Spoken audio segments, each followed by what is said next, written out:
mga idol, 5 suspek, kabilang ang leader ng grupo, arestado. 3.4 milyong halaga ng droga na kumpiska. Arestado ang 5 miyembro ng isang grupo na nagbebenta ng iligal na droga sa isinagawang buy-bust operation ng mga otoridad ng alas 8:20 ng umaga ng Sabado sa barangay San Juan, Taytay, Rizal. Nagpatupad ng Case Operation Plan o Kaplan Molecules ang mga otoridad na ikinahuli ng leader ng grupo na si alias Anton, 26 anyos, na pinaka-target ng operasyon.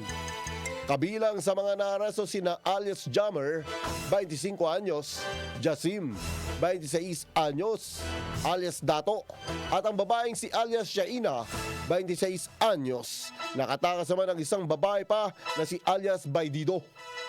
Nakumpiska sa mga suspek ang humigit kumulang sa 500 gramo ng hinihinalang shabu na nagkakalaga ng 3.4 million pesos at buy-bust money. Kakasuhan ng mga nahuli sa paglabag sa Comprehensive Dangerous Drugs Act of 2002. IFM News Lucena.